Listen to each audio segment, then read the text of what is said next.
This is Under the Lens, featuring economic research by Gordon T. Long, editor and publisher of GordonTLong.com. The content of this presentation is strictly the opinion of Gordon T. Long and is based on facts he feels to be accurate as a result of his research at this time. All listeners are advised to independently verify all research for market changes. The following opinions are not in any way a solicitation for business, nor should they be considered investment advice. You should always consult a registered investment advisor before making investment decisions. Now, let's join Gordon for today's show. Good morning. It's Wednesday, January the 20th, 2016. I'm Gord Long at GordonTLong.com. As is normally the case, I have a lot of charts for us to go through this morning, so therefore I will pass over some of them quickly, but leave you to examine them further at your leisure. You'll need to open your viewer to full screen viewing, or you'll not be able to see some of the detail I'll be discussing. A reminder before we begin, do not trade from any of these slides. They are for educational and discussion purposes only. The purpose of the audio is to discuss key developments in those areas not specifically updated in this month's Global Macro Tipping Points Research Report document. The research document this month updates macroeconomic developments. Therefore, the slides this morning will focus on our other three report areas of the GMT report: the global risk, regional, and U.S. economic developments.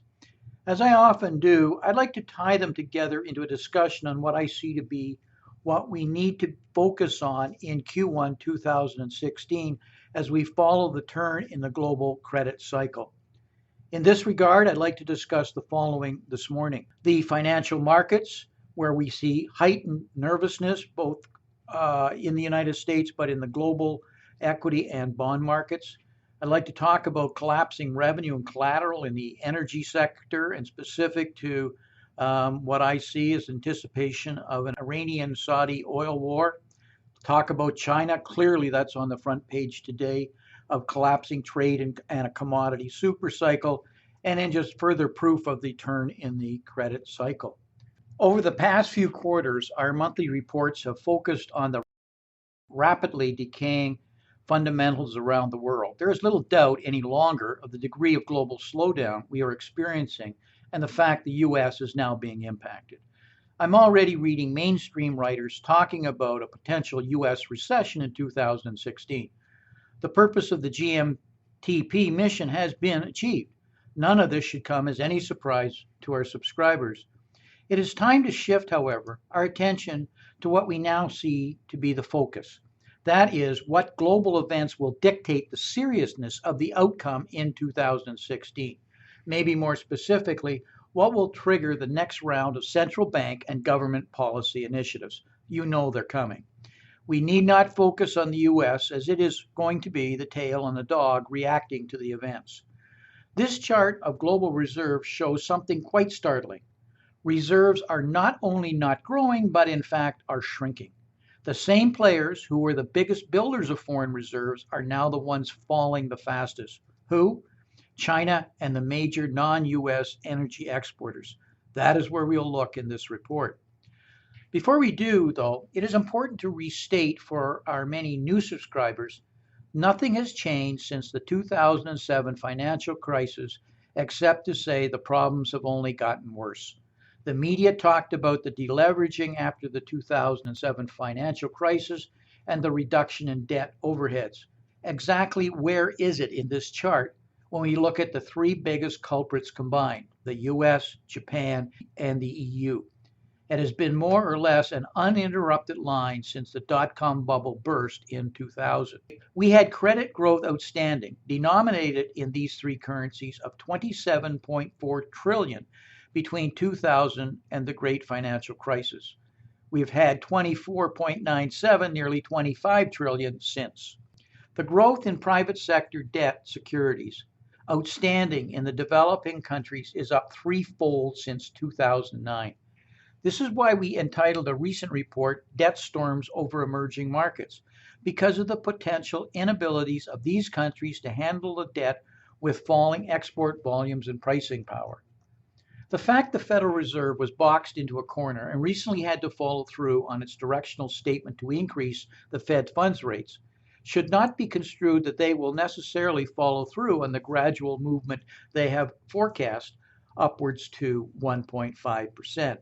As more and more central bank analysts start to see the recessionary signals we've been pointing out, you can expect the Fed to reverse course. As a matter of fact, this chart shows that sentiment has already begun to take form within the private sector analyst community. This has been the worst year beginning start in the financial markets in history. Nothing even comes close to it. Minimally, it says there is a lot of repositioning going on, as well as straight out worry. Global stock market capitalization losses approximate 15 trillion, or about a 20% decline. Half of all the gains since 2011 have disappeared since August on a global basis. Investors wonder why, since 2000, their portfolios have gone basically nowhere.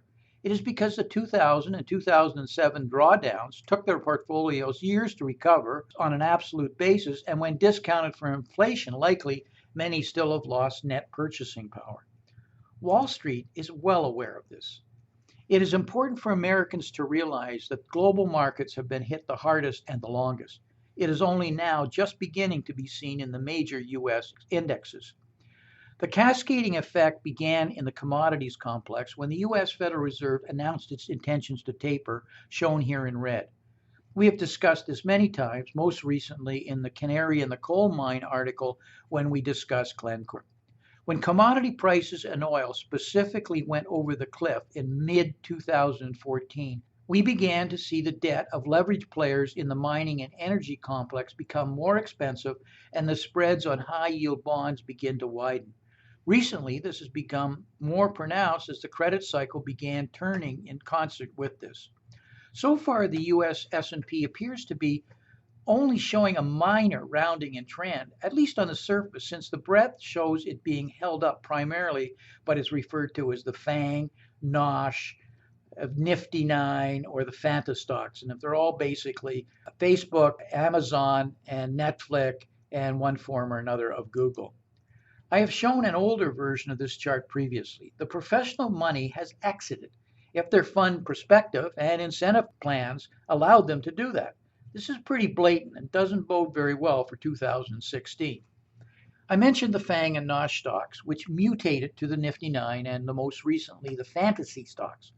All contained, as I said, Facebook, Amazon, and Netflix. I discussed these in the upcoming February edition of Triggers and the potential $1 trillion seriousness of what this means. The rise of index ETFs and mutual funds, which all depend on these fantasy stocks, has never accounted for this much of the market before. The rapid emergence of index ETFs accounted for nearly 30% of the trading in U.S. equities market last summer.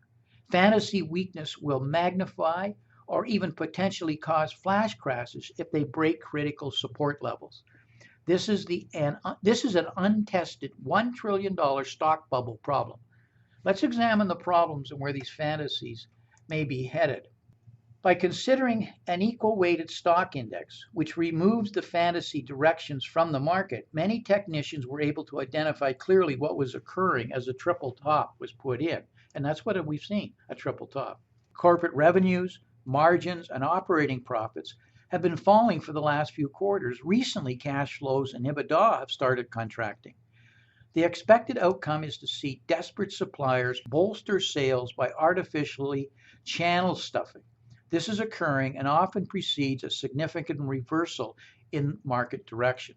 As we've discussed recently in the coming auto abyss, major industries like the auto industry will soon signal major problems. Watch for it. It is coming in 2016. We have believed and still do believe that the 10-year U.S. Treasury is headed for 1%. This is 100% opposite to the market, which is convinced interest rates are going higher. It was somewhat refreshing to read that Deutsche Bank is now forecasting that the 10-year yield will slide to 1.75%. We now don't feel so totally alone. At least there's one other player out there pointing in the same direction as us. When money is debased, the interest paid for it shrinks. Competitive devaluations have historically led to falling global interest rates. Additionally, the flattening yield curve needs to be watched closely. A flat or inverted yield curve is not historically a good omen. Not at all. Let's switch gears and talk about two areas we need to pay particular attention to in Q1 2016.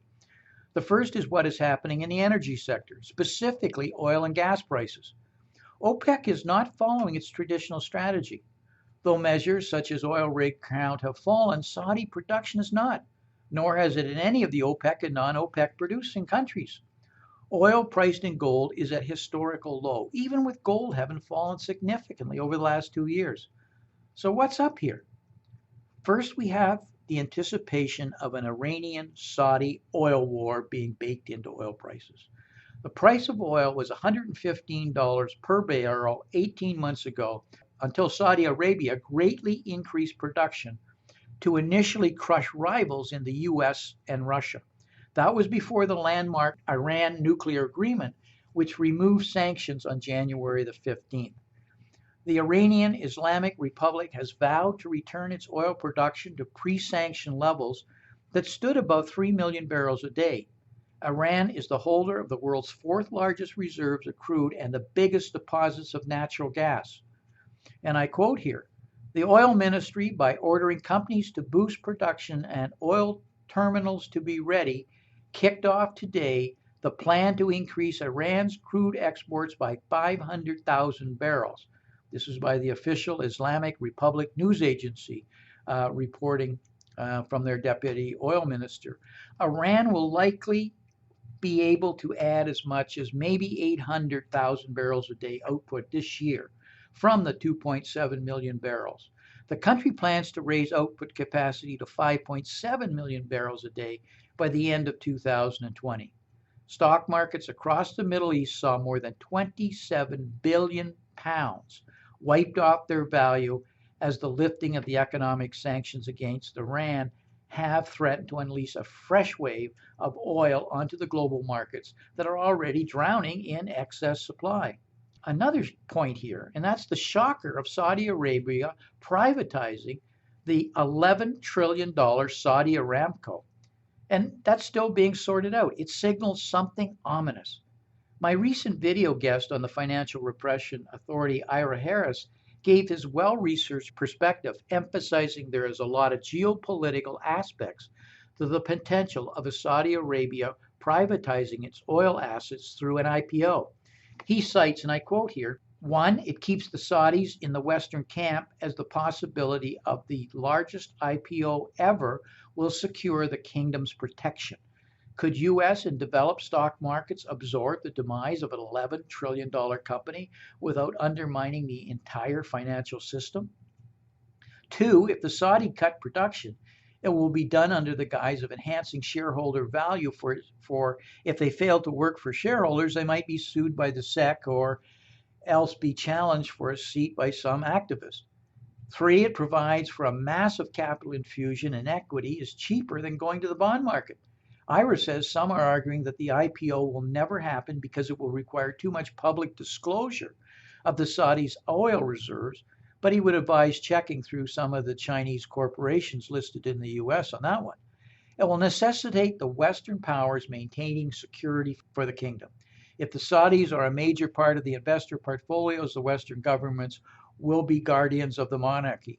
There are many facets of the idea of an Aramco IPO that, from a global macro perspective, are very intriguing.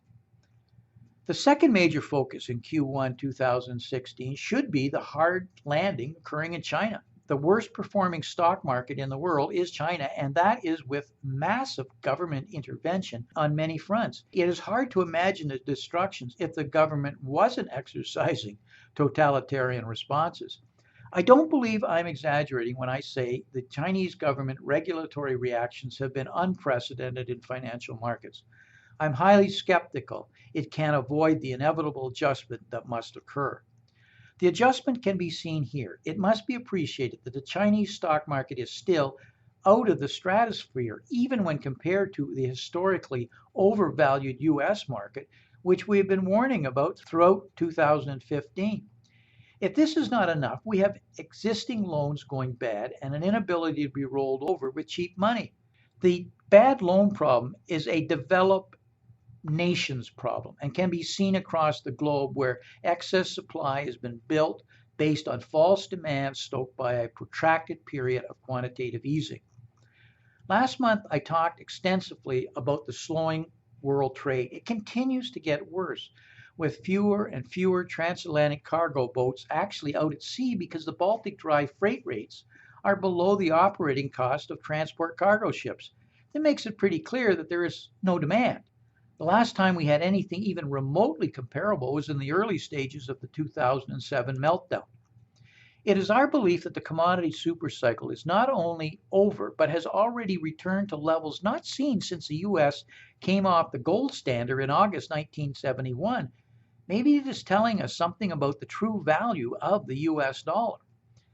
It is our position that the credit cycle has turned. This is not something that happens quickly or often.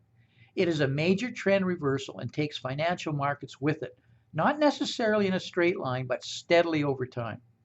The reason is profits are steadily falling, and most importantly, free cash flow and EBITDA is contracting. Citigroup expects the spread of contagion to continue from the falling high-yield corporate bond market into high-quality investment-grade corporate bonds. And I quote them, "It is no secret to regular readers of our publication that we believe the credit cycle is quite advanced. As discussed in their high-yield outlook, we estimate that we, being Citigroup, estimate that nearly $1 trillion of speculative-grade credits are at risk of default over the next downturn, as the stock of low-quality credit has soared. Recent contagion in U.S. high yield from energy woes has severely impacted ex-energy spreads while shutting down the bond market financing for low-quality credits.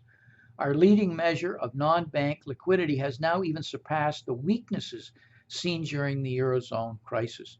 These develops are a negative headwind for investment-grade corporates in 2016. It must be remembered that all of this is occurring in a structurally slower growth backdrop. Productivity advancement in the developed economies has been steadily falling for decades, and with it, GDP growth rates. It is not only interest rates, which are at the zero bound, but also productivity and growth. It is no coincidence. In closing, remember the answer will be to print more money. It is the only answer politicians will ever agree on. Invest accordingly. In closing, I'd like to take a moment as a reminder, do not trade from any of these slides. They are for educational and discussion purposes only. As negative as these comments often are, there has seldom been a better time for investing. However, it requires careful analysis and not following what has traditionally been the true and tried approaches. Do your reading and make sure you have a knowledgeable and well-informed financial advisor. So until we talk again, may 2016 turn out to be an outstanding investment for you and your family. Thank you for listening. This has been Gordon T. Long, editor and publisher of GordonTLong.com. New recordings are posted regularly and can be found at GordonTLong.com. New show notifications are available through RSS feed, iTunes, and other social networking venues at GordonTLong.com.